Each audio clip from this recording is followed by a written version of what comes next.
All right, welcome. Today, we are jumping straight into the deep end with one of the most bizarre and frankly unsettling ideas in all of mathematics. Seriously, this is a paradox that seems to completely break the rules of reality as we know it. Let's get into it.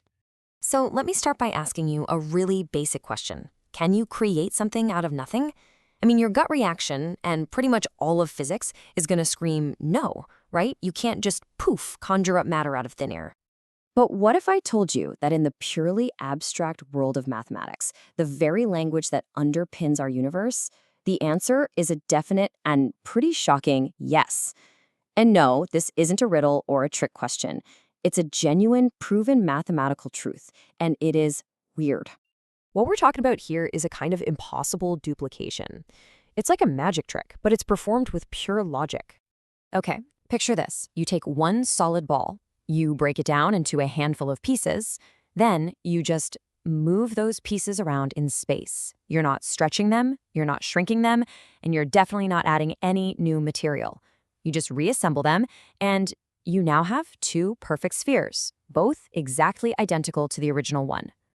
This absolutely absurd-sounding idea that you can literally double an object for free is known as the Banach-Tarski Paradox.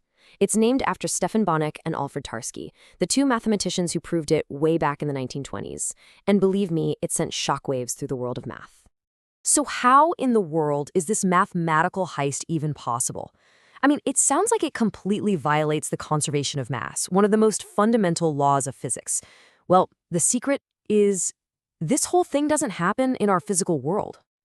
This paradox lives exclusively in the strange, abstract universe of set theory. This is the branch of math that deals with collections of things, especially infinite collections, and in that world, our normal, everyday intuition just completely falls apart.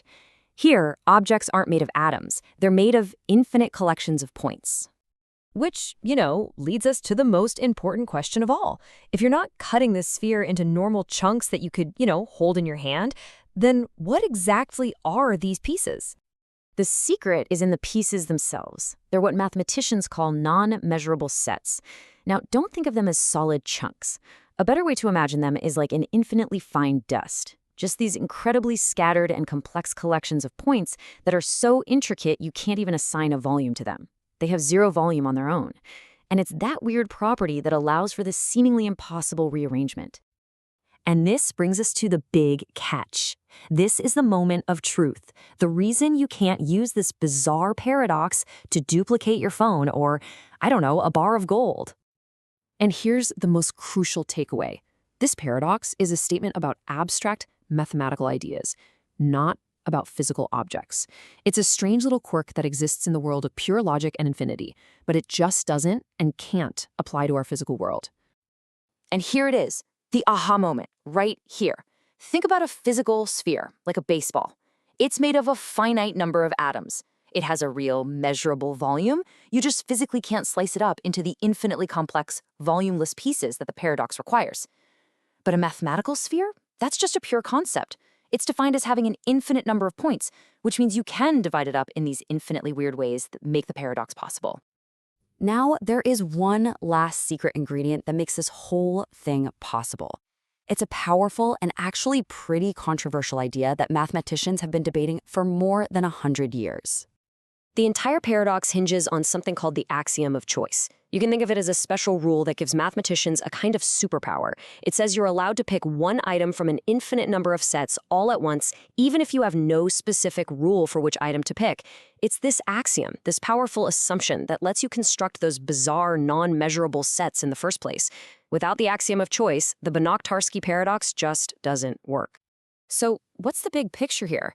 If this can't actually happen in reality, why should we even care? Well, it tells us something really profound about the universe and about the mathematical tools we use to describe it. You see, the Banach-Tarski paradox isn't really about creating something from nothing. It's more of a profound lesson.